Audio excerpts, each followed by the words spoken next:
যেই দিন মানুষগুলো উলঙ্গ দাঁড়াবে, নারীরা উলঙ্গ, পুরুষেরাও উলঙ্গ দাঁড়াবে হাসরের ময়দানে। সূর্যের গরম, অন্যদিকে জাহান্নামের কঠিন আওয়াজ। আর জাহান্নাম চিল্লায় বলবে, ও আল্লাহ, বেনামাজিগুলো কই, বেপরদাওয়ালারা কোথায়, গুনাহগারেরা কোথায়, আমার পেটে দাও, আমি জাহান্নাম আগুন দিয়া ওদের খেয়ে ফেলতে চাই। ও আয়েশা, ওই হাসরের ময়দানে আমার আল্লাহ রাগান্বিত হয়ে যাবেন।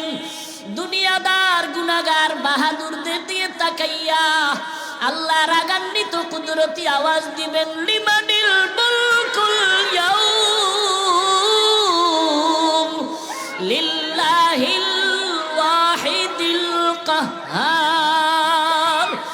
আমার আল্লাহ আওয়াজ দিবে, দুনিয়ার বাদশারা যারা কই, ও টাকার বাহাদুরেরা কই, ও নারী গাড়ির পাগলেরা কই, আয় দুনিয়াতে বাহাদুরি কম করো না, আজকে আমি মালিকের আদালতে দাঁড়াও, আমার সামনে দাঁড়াইয়া জবাব দাও, আজকের হাসরের ময়দানের রাজত্ব কার, আমি মাওলার আদালতে কারো বাহাদুরি চলবে না।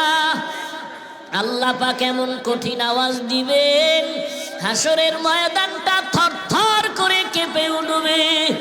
ওদিকে সূর্যের গরমে গুনাহগারের মাথার মগজগুলো টাস টাস করে ফেটে যাবে, গুনাহগারগুলোর কান্নার আওয়াজ, চোখের পানি শেষ, রক্ত পড়া শুরু হয়ে যাবে।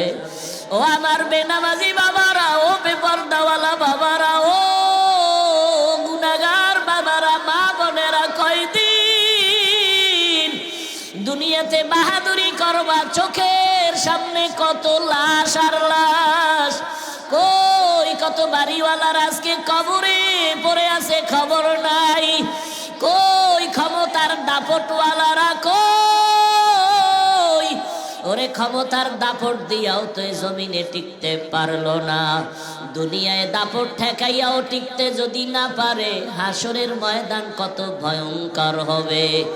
ওই দিন কেমনে বাহাদুরি করবারে মুমিন,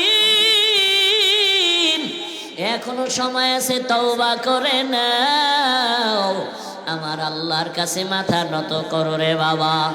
তোমার আমার মতো যুবক স্কুল কলেজে পড়ে, জেনারেল লাইনে পড়ে, চাকরি করে, ব্যবসা করে, নামাজির অভাব নাই, বলো বাবা তুমি কেন পারবা না?